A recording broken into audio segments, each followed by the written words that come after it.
बहुत बहुत शुक्रिया आनंद जी। सबसे पहले तो आपको बधाई, बधाई इसलिए भी कि बहुत ही शानदार किताब, मैं 2/3 किताब पढ़ चुका हूँ और मैं बता सकता हूँ, देखिए मैंने लाल निशान भी लगा रखा है। मैं किताब जब भी पढ़ता हूँ तो उसमें निशान जरूर लगाता हूँ। अभी रमेश जी ने जो बातें कही, थोड़ा सा मैं वहाँ से शुरू करना चाहता हूँ। रमेश जी, जो बात आप कह रहे थे उसका एक संदर्भ भी है। संदर्भ इसलिए है क्योंकि वो लोग हिंसा का समाज नहीं बनाना चाहते हैं।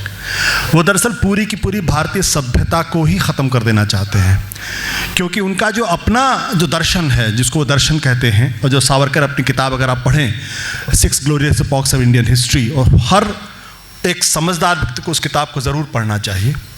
इसलिए पढ़ना चाहिए क्योंकि उस किताब में स्पष्ट तौर पर लिखा गया है कि भारतीय संस्कृति, भारतीय सभ्यता क्यों वो पहले मुग़लों के अधीन हुई, फिर वो अंग्रेज़ों के अधीन हुई, और वो इस निष्कर्ष पर पहुंचते हैं क्योंकि इस सभ्यता के जो सबसे उदात्त सार्वभौम मूल्य हैं उनकी वजह से हम जिन पर गर्व करते हैं एक भारतीय होने के नाते, एक हिंदू होने के नाते, जो सत्य है, अहिंसा है, ममता है, कंपैशन है, वसुधैव कुटुंबकम की बात करते हैं, उनको वो कहते हैं ये परवर्टेड वर्च्यूज़ हैं। तो वो ये जो संघर्ष है ये भारत को एक हिंसक समाज बनाने की नहीं है, बल्कि भारत की पूरी की पूरी सभ्यता को ही उसके मूल तत्वों से हीन कर देने की सभ्यता है। वो सभ्यता जब 1500 BC में, जब पूरी दुनिया को किसी चीज़ की जानकारी नहीं थी, जब वो ऋग्वेद की रचना कर रहा था, जब हमारे यहाँ पूर्व मीमांसा, उत्तर मीमांसा, ब्रह्मसूत्र की कल्पना की जा रही थी, और उसके जो मूल तत्व हैं उसको ख़त्म करने की ये एक पूरी कोशिश। इसलिए मैं बहुत बधाई देता हूँ आनंद जी को कि आनंद जी जो आपने किताब लिखी है, हे राम से जय श्री राम, इस किताब का जो मैं पहला चैप्टर जब मैं पढ़ रहा था तो उसमें एक चीज़ जो मुझे स्ट्राइक की, और मुझे लगता है कि आप उसको एक्सप्लेन करें तो ज़्यादा बेहतर रहेगा, वो ये थी कि लोगों ने समझा कि भारत एक संविधान, भारत आज़ाद हो गया और आज़ाद गांधी के मूल्यों की वजह से हुआ, जिसके सारे मूल्य जो है संविधान में आ गए और भारत लोकतंत्र हो गया। इस नैरेटिव को हमारे इतिहासकारों ने बढ़ाया, लेकिन जो गांधी की हत्या थी, कि दरअसल अगर एक तरफ संविधान का निर्माण हो रहा था तो दूसरी तरफ गांधी की हत्या हो रही थी। ये मुझे लगता है ये जो आपने एक नया इंटरप्रिटेशन दिया है ये बहुत ज़बरदस्त बात है। और जो बात आपने, जो किताब से ध्वनित होता है कि हे राम से हम जय श्री राम तक नहीं पहुँचे, दरअसल हे राम और जय श्री राम दोनों साथ साथ चल रहे थे। ये मैंने आपकी किताब से समझने की कोशिश की, अगर आप बेहतर तरीके से बता पाएंगे तो अच्छा। बहुत बहुत धन्यवाद आशुतोष जी। एक तो यहाँ समय निकाल के आने के लिए, आप सब लोगों का व्यस्त वो रहता है, और आपने कहा कि नहीं मैं आऊँगा। मैं इसको शुरू करने से पहले, जैसा सतीश जी ने कहा कि लिखो अंग्रेज़ी में, बोलो हिंदी में, ये क्यों? देखिए, हम सब लोग जो हमारा समाज है जिसमें हम पले बढ़े हैं, वहाँ पे मेरे बच्चे DPS में पढ़ते थे। मैं थोड़ा विषयांतर इसलिए कर रहा हूँ कि मैं अपनी बात आपको तक समझा सकूँ। DPS में पढ़ते थे और उनका बार बार एक ही आती थी कि भाई वीक इन इंग्लिश कॉन्वर्सेशन, मतलब जब जाइए तो वीक इन इंग्लिश कॉन्वर्सेशन। अच्छा, हम जिस बैकग्राउंड से आ रहे थे, मेरी माँ MA पास थी लेकिन हमारे घर में अंग्रेज़ी नहीं बोली जाती थी, हम सब लोग हिंदी बोलते थे। तो वो बार बार ये टीचर कहती थी, श्यामा छोना जी थी वहाँ की प्रिंसिपल उस समय ये बार बार शिकायत आती थी कि भाई आप लोग घर में अंग्रेज़ी बोला करिए। हम कहते थे मैं अंग्रेज़ी नहीं बोल सकता हूँ, क्योंकि मैं घर में 2-4 घंटा रहता हूँ जब मेरे बच्चे उपस्थित रहते हैं, मेरा परिवेश जो है वो हिंदी वाला है और मैं हिंदी ही बोलूँगा। मैं ये बात इसलिए कह रहा हूँ कि मैं अंग्रेज़ी में अच्छा लिख सकता हूँ, बोल सकता हूँ, ये कर सकता हूँ। इसको एक ऑडियंस, वाइडर ऑडियंस भी मिल जाता है, इसमें भी कहीं कोई दो राय नहीं, और शायद अंग्रेज़ी ये भी कारण था। दूसरा एक कारण यह है, यहाँ विद्या बिंदु जी बैठी हैं, वरिष्ठ बहुत हैं, इनसे बहुत सीखा है, और हिंदी की शायद इतने बड़ी विदुषी हमारे इस अवध के रीजन में नहीं है, वो हिंदी की सबसे बहुत बड़ी प्रोपोगेटर हैं। लेकिन जो लिखते समय जो आपको कंप्यूटर पे अगर खुद टाइप करना है, तो मैं अपनी बात बता दूं, मुझे अंग्रेज़ी में टाइप करना ज़्यादा आसान लगता है। मतलब मैं इसलिए नहीं कह रहा हूँ कि मेरा हिंदी से वो नहीं है। और एक चर्चा और करके मैं आपके प्रश्न पे आ जाऊंगा, वो मैं इसलिए कर दूंगा कि कभी कभी अंग्रेज़ी लोगों के बारे में लोगों की एक अलग सी वो होती है। मैं जो नौकरी किया, मैंने अंग्रेज़ी की नौकरी की। जैसा कहते हैं कि पेट बुझाने के लिए अंग्रेज़ी आना ज़रूरी है, मातृभाषा तो हिंदी है ही। और जब मैं हिंदी के एक अखबार का संपादक हुआ और मैं संपादकीय लिखने लगा, तो मेरी बहन आज आई नहीं है, शायद मेरी बड़ी बहन है, वो कहती थी अच्छा ये तुमने लिखा है? तो भाई मैं कहता हाँ मैंने लिखा है। अच्छा मैं चूंकि एक दूसरी जगह से आ रहा था, यहाँ बहुत वरिष्ठ संपादक लोग बैठे हैं, उनको लगता था ये क्या लिखेगा, आया है कल का लड़का, मुझे हम लोगों को सिखाएगा पत्रकारिता। तो भाई मैं हाथ से इसलिए लिखता था कि उनको ये पता लग जाए कि मैं हाथ से लिखा हूँ ये, क्योंकि एक सबसे बड़ी समस्या जो लिखित पत्रकारिता की है copy paste. Copy paste 95% copy paste चलता रहता है, उसको आप कैसे पकड़ेंगे? तो इनको लगता था। तो जब मैं वहाँ, हमारी बहन कहती थी अच्छा तुमने लिखा था? हमने लिखा था। अच्छा अम्मा की वजह से, अम्मा मर गई थी 97 में, मैं लिख रहा था 15 साल बाद, लेकिन उसकी क्रेडिट भी मेरी बहन है यहाँ कहीं, वो उसकी क्रेडिट भी मुझे नहीं दे रही थी। अम्मा की वजह से मैं हिंदी लिख लेता हूँ ये कह रही थी। खैर मैं अब मुख्य बात पे आता हूँ, जो बात गांधी से और यहाँ तक का है। देखिए ये एक नैरेटिव मैं इसलिए बोल रहा हूँ कि गांधी का मैं बिल्कुल मानता हूँ, और मैं इसको एक और चीज़ स्पष्ट कर दूँ, ये मेरा नज़रिया है। ज़रूरी नहीं है कि ये सबसे अच्छा नज़रिया हो, ज़रूरी नहीं है ये आपके हिसाब से नज़रिया हो। मैंने जो किताब लिखी है उस किताब में मैंने बहुत से ऐसे इंसिडेंट, बहुत से ऐसी चीज़ें कोट की हैं जो आम आदमी को नहीं, मतलब आम आदमी इन द सेंस मुझे नहीं पता थी। वो तो जब मैंने इस दृष्टि से देखना शुरू किया, पढ़ना शुरू किया, तब मुझे पता लगा। नाथूराम जी का नाम नाथूराम क्यों था ये नहीं पता है। नाथूराम जी चूंकि कैसे पहनते हैं तो क्या क्या वो इस किताब में है। गांधी, मेरा हम सब लोगों का ऐसा माना, जो आशुतोष जी ने जो मूल प्रश्न किया था कि अगर गांधी संविधान के लिखने तक जिंदा रहते, मेरा कहना है 26 नवंबर 49 तक, 1949 तक अगर गांधी जिंदा रहते, तो मेरी निश्चित मानता है कि ये संविधान का ये स्वरूप नहीं होता।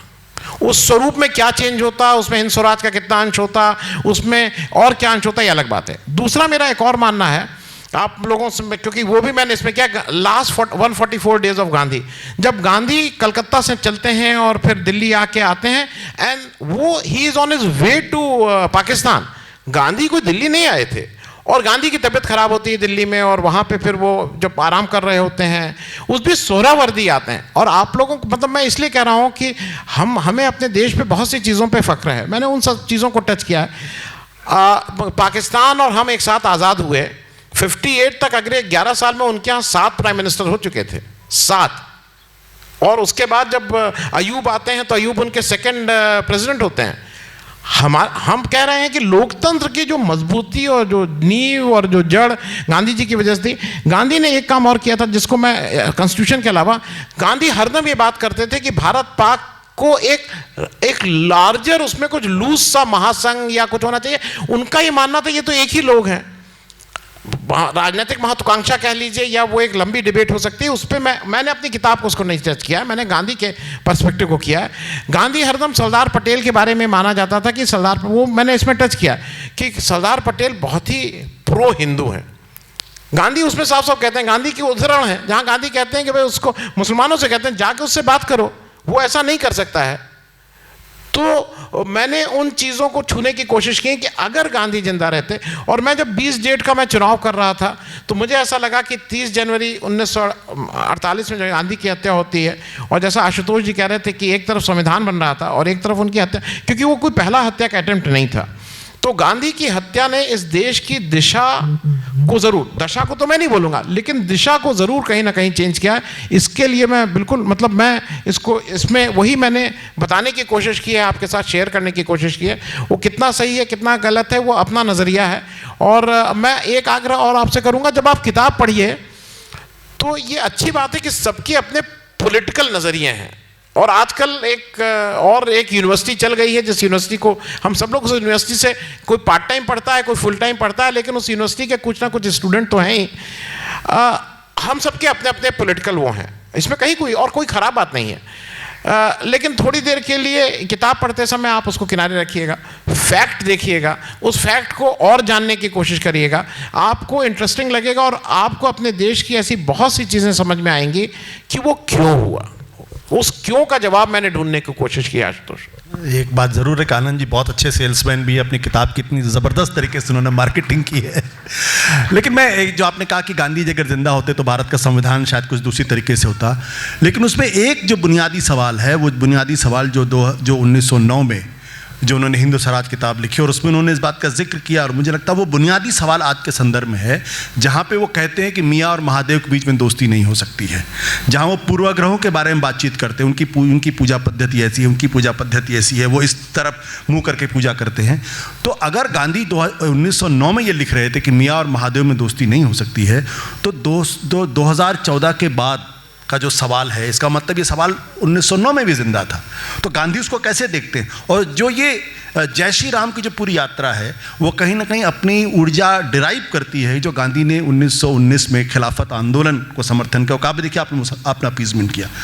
तो क्या गांधी का संविधान होता है उसमें माइनॉरिटी के राइट्स के क्वेश्चंस नहीं होते? गांधी ये जरूर कहते थे, लेकिन गांधी दोनों साथ रह सकते हैं ये हरदम कहे हैं। गांधी की सारा आप लेखन देख लीजिए, गांधी ने कभी ये नहीं कहा है कि दोनों साथ नहीं रह सकते हैं। साथ तो रह सकते हैं, क्योंकि मैं इसको शायद किताब के बियॉन्ड चला जाऊंगा। मैं अपने को रिस्ट्रिक्ट रखना चाह रहा हूँ किताब तक, क्योंकि जो मैंने किताब में लिखा है, और मैं बहुत जगह ये प्रश्न पूछता हूँ, मैं ये हाथ में बांधता हूँ। मैं रोज का, मैं यहाँ रमेश दीक्षित भाई साहब हैं और ये सब लोग हैं, ये समाजवाद के हमसे बहुत सीनियर लोग हैं, मैं तो कुछ कखा भी नहीं जानता हूँ। ये मैं रोज पूजा करने वाला हूँ। समाजवादी और कम्युनिस्ट लोग ये मानते हैं कि हम लोग पूजा वूजा नहीं करते हैं। मैं पूजा करता हूँ, रोज तिलक लगा के करता हूँ पूजा। मैं हाथ में ये कलावा बांधता हूँ। लेकिन मेरी दिक्कत क्या है कि कलावा किसी मुसलमान ने बनाया है जो कहीं अंबेडकर नगर या आजमगढ़ का रहता है। मैं क्या करूँ? मैं आज इस कलावे को ना बांधूं? तो मेरा ये कहना है कि गांधी की भी, शायद मैंने गांधी के उस गांधी को देखा है जो अपने भगवान को तो पूजा करता है, लेकिन जब आप पाकिस्तान के उस 55 करोड़ रुपए को नहीं देते हैं, जो आपने एक कॉन्ट्रैक्ट के तहत, देश जब आज़ाद हो रहा था, आपने लिखा था कि हम 75 करोड़ रुपया, क्योंकि एसेट का बंटवारा हुआ था, कुछ एसेट आपके पास, जैसे घर के बंटवारे होते हैं, ये एसेट आपके पास जाएंगे, ये एसेट हमारे पास जाएंगे। 20 करोड़ रुपए आप दे गए थे, 55 करोड़ आपने नहीं दिया था, और ये नेहरू और पटेल सब लोग नहीं देने के पक्ष में थे। तब गांधी इसके लिए अनशन करते हैं। तो गांधी का हरदम ये मानना था कि हिंदू और मुसलमान एक साथ रह जरूर सकते हैं। इसमें कहीं कोई, उनकी सारी लेखनी अगर आप देख लीजिए, इसमें कहीं नहीं थी। और मैं आज भी मानता हूँ जो एक ये दिक्कत आ रही है कि हम लोग साथ नहीं रह सकते हैं, वो इस किताब में नहीं है। मैं किताब के बियॉन्ड कर रहा हूँ। मैं बहुत निश्चित इस मानने को कि हम लोग एक साथ रह सकते हैं, और शायद एक साथ ही नहीं रह सकते हैं। वो फैब्रिक इतना स्ट्रांग है कि अगर हम एक साथ नहीं रहेंगे तो वो फैब्रिक फट जाएगा। क्योंकि अगर हमारे हम क्योंकि मैं किताब से बाहर नहीं निकलना चाह रहा हूँ, मैं उस बाउंड्रीज में, आशुतोष जी मुझे उस किताब से बाहर निकालने के लिए उकसा रहे हैं, लेकिन मैं अपने को रिस्ट्रिक्ट रख रहा हूँ किताब में। किताब में इवेंट्स हैं, किताब इससे ज़रूर प्रेरित है जो मैं बात कह रहा हूँ उससे। आपने किताब का चूंकि कहा, किताब की बाउंड्री से ऐसा पहली बार हो रहा है कि जब जिनसे पूछा जा रहा है वो कह रहे हैं कि एंकर की जो है वो सीमा ये होनी चाहिए, इससे बाहर आप नहीं जा सकते। नहीं, लेकिन जो आप ये पूछ कुछ भी सकते हैं, जवाब तो मैं अपने हिसाब से दूंगा। आप एक जरा मुझे समझाइए कि आपने इस किताब में, जैसे मोदी के बारे में 4 चैप्टर हैं, अटल जी के संदर्भ में आप देखिए तो सिर्फ एक ही चैप्टर इसमें दिखाई पड़ता है। तो ये आपने कंस्ट्रक्ट किया, या आपको लगता है कि भारतीय इतिहास में या बीजेपी के इतिहास में अटल जी की भूमिका बहुत कम है, और वो भी आपने सिर्फ जो परमाणु विस्फोट है उसी के संदर्भ में ही बातचीत को रखने की कोशिश की है? नहीं, दोनों ऑन अ सीरियस नोट, मैं बिल्कुल ये मानता हूँ कि मोदी जी और अटल जी के मुकाबले में मोदी जी की भूमिका ज़्यादा बड़ी है, और मोदी जी का जो एरिया ऑफ स्पैन है और एरिया ऑफ जो जिसने बड़े उसको उन्होंने किया, वो अटल जी के मुकाबले ज़्यादा है। इसमें कहीं कोई दो राय नहीं है। जहाँ तक रही पोखरण की बात, क्योंकि मैंने पोखरण, देखिए ईमानदारी ये है कि वो पोखरण 2 था, उससे पहले पोखरण 1 हो चुका था। तो पोखरण 1 किसी और ने किया था, और वो पोखरण 2 था, तो इसलिए वो मैंने लिखा है इसमें, उसका भी जिक्र किया है। जो अटल जी, मैं ये भी कहूँगा कि अटल जी शायद ओल्ड स्कूल ऑफ वो थे। आज जो एग्रेसिव वो हो गया है कि सब कुछ चुनाव डिसाइड करता है, चुनाव की सीटें डिसाइड करती हैं, क्योंकि अगर ये नहीं होता तो शायद बहुत से ऐसे हमारे साझा वो हैं। मैं अटल जी के बारे में एक जिक्र इसमें मैंने उसमें किया है, लोहिया जी का जिक्र किया है। क्या आप आज इमेजिन कर सकते हैं कि जब 62 की वॉर हो रही थी तो नेहरू ने पार्लियामेंट बुलाई थी, और उस पार्लियामेंट में रोज डॉक्टर लोहिया खड़े होके इनकी, डॉक्टर लोहिया, अटल जी, ये लोग इनकी खड़े होके, जिसको कहते हैं ना, धज्जियाँ उड़ाते थे। आज आप ये सोच सकते हैं कि पार्लियामेंट बुलाएगा अगर युद्ध चल रहा हो। युद्ध चलता था, युद्ध को इसको फेस करते थे। तो मैं शायद उस डेमोक्रेटिक वैल्यूज़ को, उस लोकतंत्र को जो इन सारे लोगों ने, उसमें चाहे नेहरू की भूमिका कितनी बड़ी थी, अटल जी की, इन सारे लोगों ने कहीं ना कहीं, मैं अभी उस पर नहीं जा रहा हूं कि किसने क्या किया था, किसने कौन जेल से बाहर आया था, कैसे आया था, लेकिन अटल जी की एक महत्वपूर्ण भूमिका थी।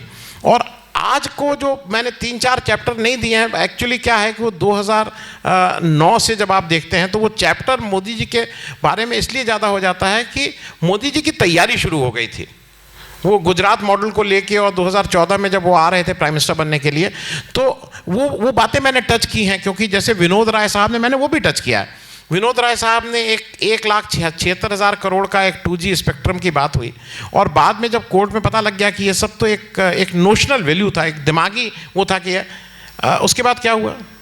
मैं थोड़ा फिर विषय से, क्योंकि मैं इसलिए ये प्रश्न उठा रहा हूँ कि आज सुबह का इंडियन एक्सप्रेस देखिए, 2014 की जो कैबिनेट, मैं फिर से 2014 की जो कैबिनेट की मीटिंग, पहली कैबिनेट मीटिंग का पहला डिसीजन, SIT फॉर्म होती है काला धन लाने के लिए इस देश में। आज सुबह की रिपोर्ट है, आप सब लोग देख सकते हैं, आज सुबह के पेपर उन्होंने कवर किया। उसके जो 2 सदस्य थे, जस्टिस शाह उसके चेयरमैन थे और जस्टिस पसायत, अजीत पसायत उसके डिप्टी चेयरमैन थे। और किस लिए थी SIT? थी काला धन कैसे लाया जाए, काले धन वालों को कैसे पकड़ा जाए, काले धन वाले क्या क्या करते हैं।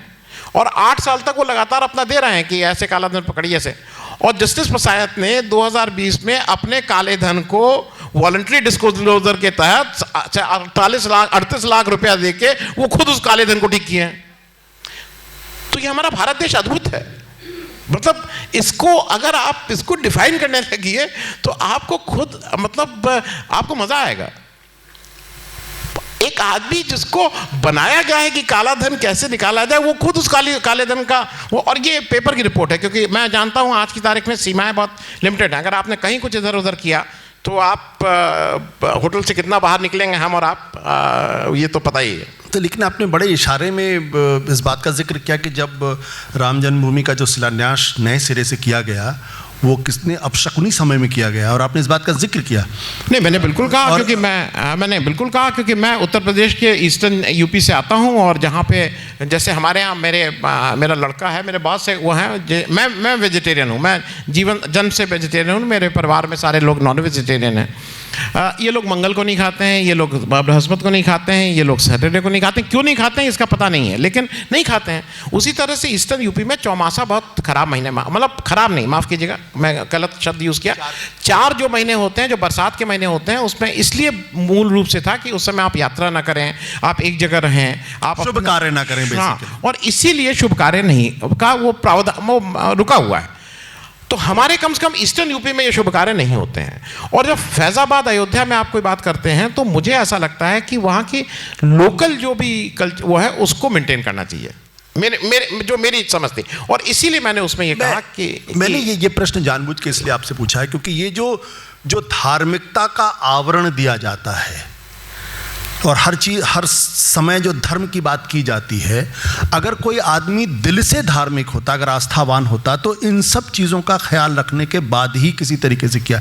जैसे आडवाणी जी के बारे में कहते हैं कि, या जिन्ना के बारे में कहते हैं कि वो उनको सांप्रदायिक क्यों कहा जाता है, और उन्होंने धर्म का इस्तेमाल किया। उस पॉइंट पर आकर आपने चीज़ों को छोड़ दिया। मुझे लगा कि उसको और एक्सप्लेन करने की ज़रूरत थी, जहाँ पे कि दरअसल सेकुलरिज्म, कम्युनलिज्म और रिलीजियस, इन तीनों चीज़ की परिभाषा स्पष्ट हो जाती कि जो आदमी या मेरे पिताजी जो मूलतः धार्मिक हैं वो कम्युनल नहीं है, जो कम्युनल है वो मूलतः धार्मिक हो ही ज़रूरी नहीं है। तो आपने सवाल तो ज़रूर उठाया कि भाई हिंदू धर्म के हिसाब से जब आप पूजा करने जाते हैं, अगर आप पति तो पत्नी साथ में बैठनी चाहिए, वहाँ आपने ये सवाल भी उठाया, आपने चौमासे का भी सवाल उठाया, लेकिन आपने उस सवाल को वहाँ पे छोड़ दिया। मैं इस सवाल पे भी आ रहा हूँ, लेकिन उससे बड़ा मैंने एक सवाल उठाया जो मेरे हिसाब से किताब के अंतिम लास्ट चैप्टर में, मैंने उस किताब में एक बहुत बेसिक सवाल उठाया है। मैंने कहा कि ये जो हम लोगों का ट्रस्ट बना, ये 15 लोगों का, ये कोर्ट के आदेश से बना है। ये कोर्ट के आदेश से सरकार को आदेश दिया गया है कि आप एक ट्रस्ट बनाइए, और वो ट्रस्ट जो है वो प्रबंधन के लिए है। It is for a management of ये जो राम जन्मभूमि वो है। और मैंने उसको उठाया है और उसको मैं मानता भी हूँ। आपको 15 लोगों में एक भी महिला नहीं मिली, इस देश में आपको एक भी महिला नहीं मिली जो प्रबंध कर सके। मेरे घर की पूजा नहीं, मैं ये इसलिए कह रहा हूँ कि मेरे घर की पूजा जब होती है, जब मैंने बचपन से देखा है, तो मेरे घर में मेरी माँ हो या मेरी बहन हो या मेरी पत्नी हो, पूजा का ज़्यादा काम इन लोग करते हैं। हम लोग आके बैठ के अपना लास्ट में पंडित जी आ जाते हैं, वो अपना मंत्र कर लेते हैं, वो दक्षिणा दे देते हैं, लेकिन पूजा का जो वो समर्पण वाला काम है वो इनके पास रहता है। आपको 15 लोगों में एक भी नहीं मिला, और इस देश में किसी ने सवाल नहीं किया, इस देश में किसी ने सवाल नहीं किया कि ये इसमें महिलाएं कहाँ हैं। तो मैंने ये प्रश्न उठाए हैं। अब जहाँ तक रही बात आपकी कि आपने एक तरफ ला के छोड़ दिया, देखिए मेरा नाती है, वो नाती मेरी लड़की का लड़का है छोटा, बहुत हल्ला मचा रहा है, रो रहा है, मुझे बुरा नहीं लग रहा है क्योंकि भाई वो मेरी लड़की का लड़का है। लेकिन बाकी लोगों को बहुत बुरा लग रहा होगा, और मुझे भी बहुत बुरा लगता है। जब मैं कहीं जाता हूँ कोई रोता है तो मुझे लगता है कि कितने कैसे लोग आ गए, अनपढ़ लोग टाइप। तो मेरा कहना यह है कि वो मेरा धर्म था, मैं उस धर्म को एक जगह तक ला के मैंने प्रश्न ज़रूर उठाया। मुझसे कई लोगों ने कहा कि आपने उसको कंक्लूड नहीं किया। प्रश्न मैंने उठाया है आपसे। अब ये मैं आपसे अपेक्षा करता हूँ, जो इस धर्म को मानता है कि क्या चौमासे में आप लोग अपने घर में पूजा करेंगे? क्या मैं अगर शादीशुदा हूँ तो मैं बिना अपनी पत्नी के कोई धार्मिक कार्य करूँगा? मैंने ये प्रश्न उठाए हैं। हाँ, जवाब नहीं दिया। मैं ये जवाब देके मुझे ऐसा लगता है कि किताब में मैं ये नहीं लाना चाहता था, क्योंकि अगर मैं ये लाता तो किताब बैन होती और शायद ज़्यादा बिक जाती।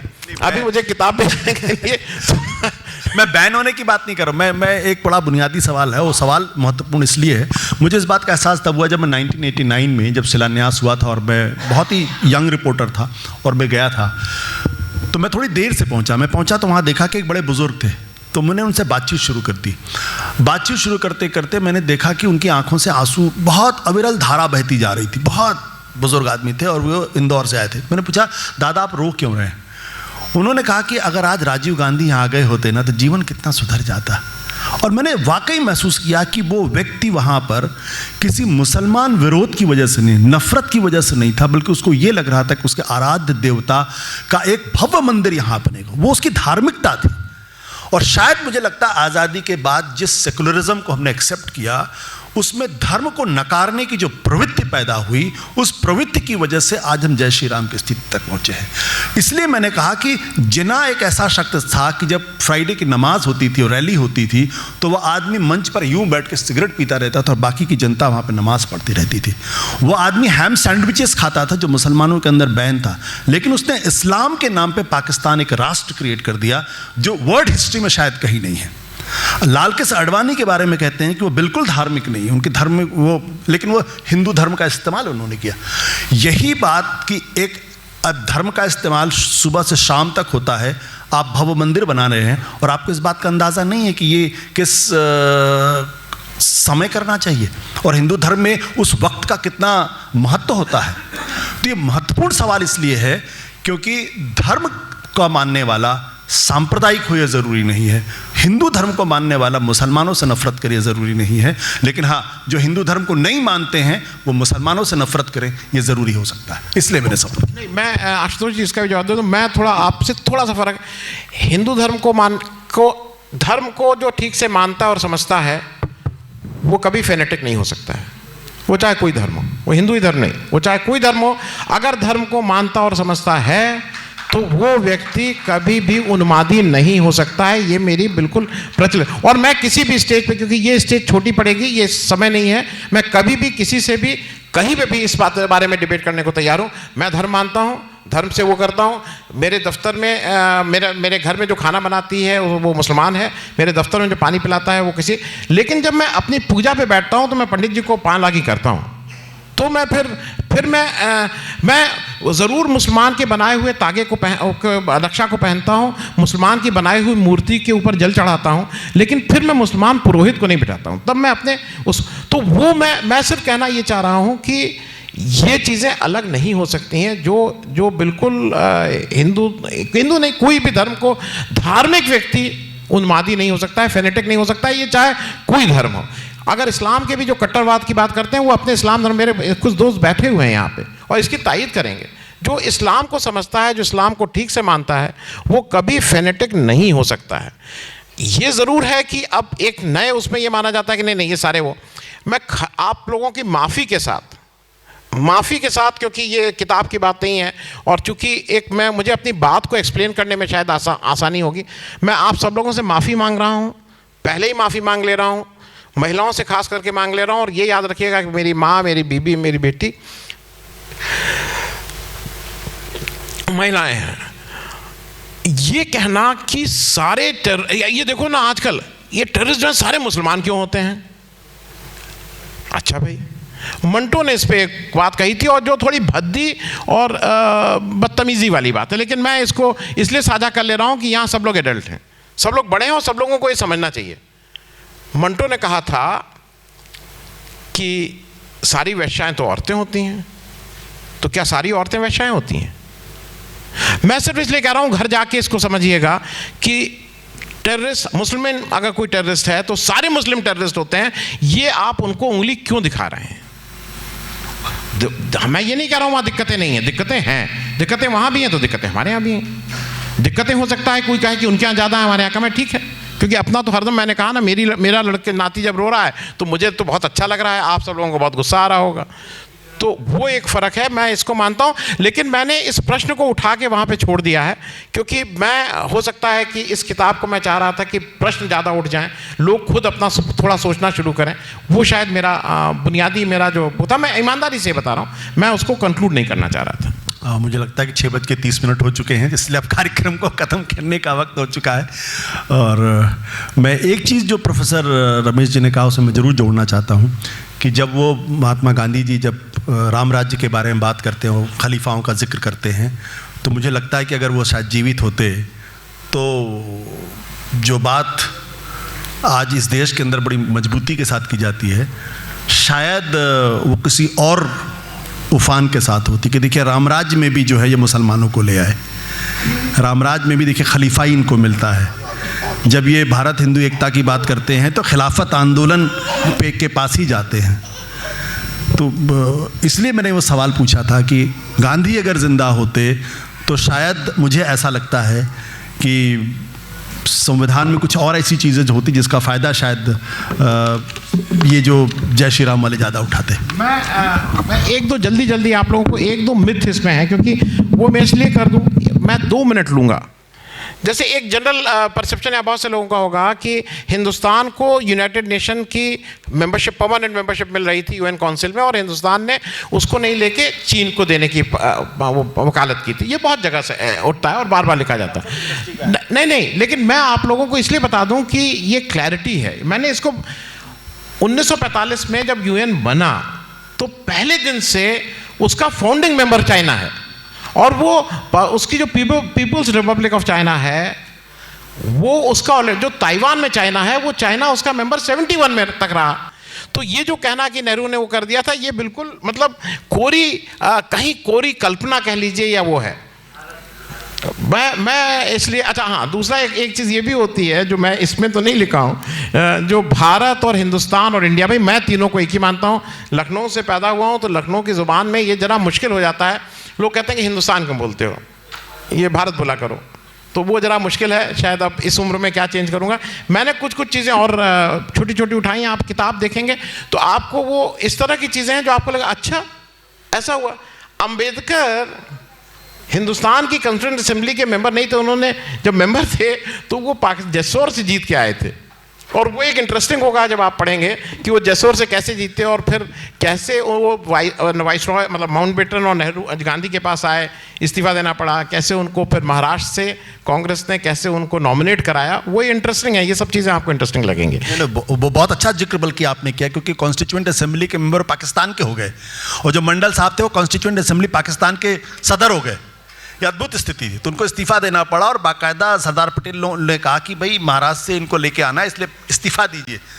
तो ये बहुत अच्छा जिक्र आपने अपनी किताब में इसका किया, और मुझे लगता है बहुत सारे लोगों को कम से कम मेरे पास ये जानकारी नहीं थी, तो मुझे उसको पढ़ के काफ़ी फायदा हुआ। मुझे वो थोड़ा अगर प्रश्न एक आध जल्दी से हम लोग कर लें, क्योंकि एक प्रश्न हम करें। हाँ बिल्कुल। आप भूमि वाले मामले में सुप्रीम कोर्ट के फैसले का भी जिक्र किया है, और उसमें ये भी जिक्र किया है कि गोगोई साहब जो चीफ जस्टिस थे वो बाद में उनको राज्यसभा का मेंबर मिल गया। तो क्या आपका कहना का मतलब है कि वो गोगोई साहब ने बेईमानी से फैसला किया? नहीं, मैं एक और चीज़ बता दूं, क्योंकि जब आपने प्रश्न किया तो आप तो जज रहे हैं और आप वकील भी हैं, तो मैं आपसे प्रश्न का जवाब प्रश्न से दे रहा हूं। गोगोई साहब जब नॉमिनेट हुए तो वो नॉमिनेशन वाली कैटेगरी में थे, वो इलेक्शन लड़के नहीं आए थे। और वो नहीं, मैं उस पर बता रहा हूँ, 12 लोग नॉमिनेट प्रेसिडेंट कर सकता है। और किनको कर सकता है? जिन्होंने आर्ट में कुछ काम किया हो, जिन्होंने एजुकेशन में कुछ काम किया हो, जिन्होंने लिटरेचर में कुछ काम किया हो। मेरी जानकारी में आज तक, जब तक गोगोई साहब वहाँ बने थे, उन्होंने ना आर्ट, ना लिटरेचर, ना इसमें कोई काम नहीं किया था। तो पहली चीज़, वो बने कैसे, ये भी तो पूछने वाली बात है। किसी वकील साहब ने पूछा कि आप भाई साहब इसमें आए कहाँ से? क्योंकि एक कैटेगरी अगर मान लीजिए जिसमें है कि भाई जो परफॉर्मिंग आर्ट्स वाले इसमें आएंगे, अब उसमें कल के दिन आप मुझे उसमें घुसा दीजिए, क्योंकि आप भाई आप जज साहब हैं, आप कब सब कुछ कर सकते हैं, तो कोई पूछेगा नहीं आपसे कि आपसे नहीं पूछा गया। तो मेरे हिसाब से गोगोई साहब से पहले वो प्रश्न भी पूछना चाहिए कि आप आए कैसे यहाँ। बट आनंद जी, इसमें आप ही अभियुक्त हैं और आप ही जज हैं, तो ये फैसला आप करिए। वो जो महिला वाला जो आरोप लगा था, ऐसा कैसे संभव हो सकता है कि आप ही वो केस ले लें और आप ही उसमें बैठ के जजमेंट सुनाना शुरू कर दें? हाँ, नहीं, देखिए, बेईमानी वर्ड नहीं यूज करेंगे। देखिए, ऐसा है कि अगर मैं बता रहा हूं कि अगर आप, ये बेंच ने क्या वो फैसला बेईमानी से राम जन्मभूमि का किया, ये मैं पूछना चाहता हूं, क्योंकि उसमें भी कुछ रेफरेंसेज आपके हैं, आपने लिखा है, इसलिए आपको मालूम होगा। नहीं, मैंने एक इंसिडेंट बताया, मैंने दूसरा इंसिडेंट बताया। एक इंसिडेंट मैंने ये बताया कि गोगोई साहब वो हुए और उन्होंने फैसला दिया। अब अगर आपको लगता है कि उसका मतलब बेईमानी है, तो ये आपकी वो है, मैंने नहीं कहा उन्होंने बेईमानी की। मुझे लगता है, मैं आनंद जी आपकी तरफ से मैं जवाब दे देता हूँ। यह हमारी बंदिश है कि हम इस बारे में जिस सवाल का जवाब हाँ या ना में आप जानना चाहते हैं वो नहीं दे सकते। वक्त आएगा जब इस सवाल का जवाब लोग हाँ और ना में देंगे, और ये सवाल उठेगा हिंदुस्तान की जुडिशरी के अंदर और हिंदुस्तान के लोकतंत्र में।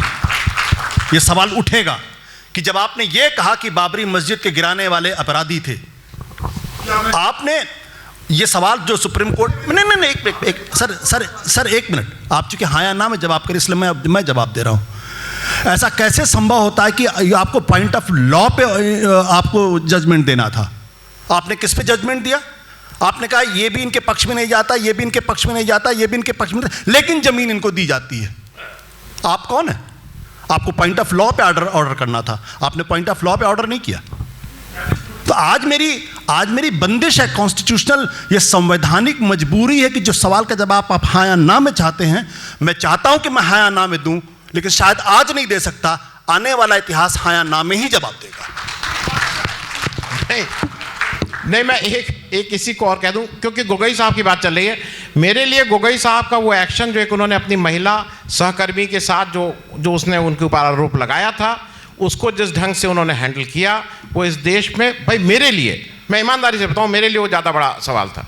क्योंकि एक महिला की अस्मिता को आपने खिलवाड़ किया, एंड आप भी उससे बरी हो गए, और जब वो आया तो आप भी बरी हो गए। मतलब एक ऐसा केस जिसने एफआईआर की, ये कहा गया नहीं इसमें कोई एफआईआर में दम नहीं है, और फिर जब आए नहीं इसमें वो, तो दोनों लोग ठीक। मतलब आनंद जी, सवाल इस बात का, मैं ही कत्ल करूंगा और मैं ही फैसला करूंगा। मेरे ऊपर ही आरोप लगा कि मैंने उनके साथ बदतमीजी की और मैं ही जज बन गया, मैंने ही केस ले लिया और मैंने ही फैसला सुना दिया। मूल सवाल ये है, तो मूल सवाल तो ये है ना, मूल सवाल ये है कि क्या जो फैसला हुआ वो प्रभावित हुआ क्या? मैंने आपके सवाल का जवाब दिया। मैंने कहा कि आज मेरे पास संवैधानिक, नहीं, मैं आपको जवाब दे रहा हूं। मैंने कहा कि आज मेरी ये संवैधानिक मजबूरी है कि मैं सवाल का जवाब हाँ या ना में नहीं दे सकता हूं, लेकिन इतिहास इस सवाल का जवाब हाँ या ना में देगा, और जिन लोगों ने यह फैसला दिया है वो कटघरे में खड़े होंगे।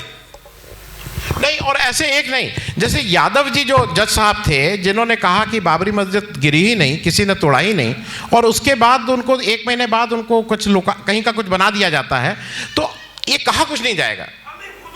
लेकिन नहीं, वो इसी तरह के सारे वो प्रश्न हो रहे हैं भाई, प्रश्न तो इसी तरह के हो रहे हैं ना, क्योंकि मैं अभी भी नहीं समझ पा रहा हूं, मैं सुबह से मेरे ये पच नहीं रहा है। एसआईटी के जो जस्टिस साहब हैं, जो काले धन के लिए जिनके ऊपर ये हुआ है, काला धन को कैसे करें, वो उन्होंने ही उसके 6 साल बाद वो वारंटरी डिस्क्लोजर खुद कर दे रहे हैं काले धन का। और ये नहीं, और ये लग रही है हंसी मजाक की बात। जी माफ कीजिएगा जी। अच्छा, as a member of the minority community in India today, What I would like to ask either of you on stage or anybody in the audience, we are keeping in mind the difficult phase that the country is going through. We are having discussions at different levels. And one of the discussions that we have within the Muslim community is कि ये बहुत आसान है दूसरे को दोष देना कि वो हमारे साथ क्या कर रहा है और हम क्यों पीड़ित महसूस कर रहे हैं, लेकिन हम ये भी अपने आप से पूछते हैं कि हम क्या कर सकते हैं as a member of the minority community. What can the minorities do कि खून खराबा लड़ाई झगड़ा कम हो. तो is there a role model of behavior for members of the minority community? How should we behave in this country so that there is more peace and harmony? What should we do? Do you have anything to say? नहीं, मैं आपका तारुफ करा दूं और मतलब फिर से आप मेरी सीनियर रही हैं, मेहरू जफ़र साहब हैं और आप लोगों में से देश की बड़ी जर्नलिस्ट. और उसके अलावा एक परिचय और है कि जब हम लोग यूनिवर्सिटी में पढ़ते थे तो उस समय की बहुत ही खूबसूरत वो थी और मतलब सब लोगों को लगता था अच्छा मेहरू जी जा रही हैं तो उस नहीं मैं मजाक में नहीं कह रहा हूँ, जो उस समय के लोग होंगे they will vouch for it. मेरे साथ कुछ लोग हैं वो देखिए हाथ उठने खड़े हो गए हैं, they will vouch for it. Thank you so much. लेकिन मेहरू जी इसका वो तो जवाब कोई माइनॉरिटी का ही दे तो मेरे ख्याल में उचित रहेगा, क्योंकि हमें तो कोई दिक्कत नहीं है. मुझे आज तक दिक्कत नहीं हुई, मेरा धर्म आज तक खतरे में नहीं है, मुझे किसी मुसलमान से कोई दिक्कत नहीं हुई है, मुझे रिलीजन से दिक्कत नहीं हुई है. मैं अपनी बात बता दूँ तो इसलिए आशुतोष आप. नहीं, मुझे लगता है गांधी जी जवाब देते कि अन्याय को सहना भी अन्याय है.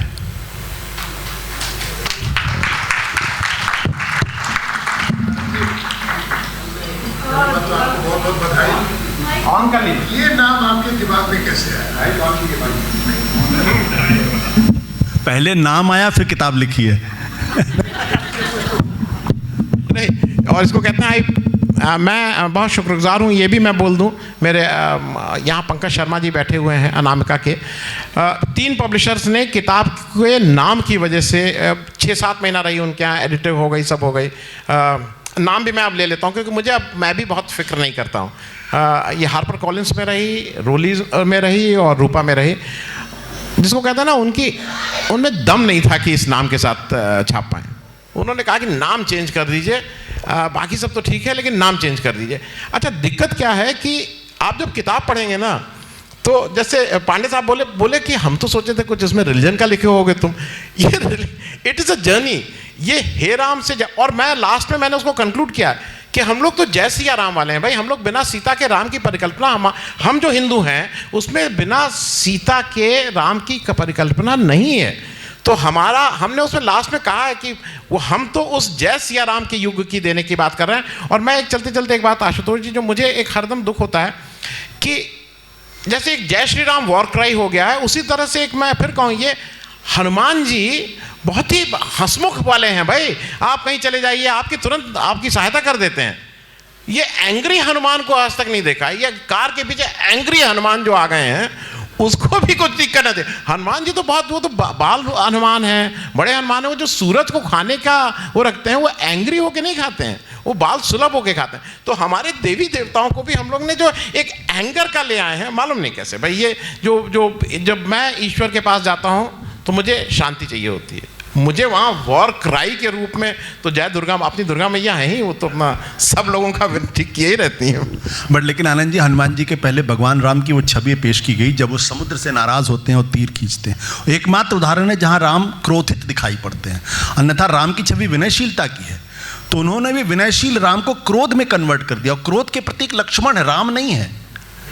तो जो प्रतीकों का, इसलिए मैंने कहा कि जो हमारे सभ्यता जनित जो मूल्य हैं उनको बदलने की कोशिश है, और ये जो प्रतीकों को जो बदला जा रहा है और नए प्रतीक गढ़े जा रहे हैं उसको समझने की कोशिश है.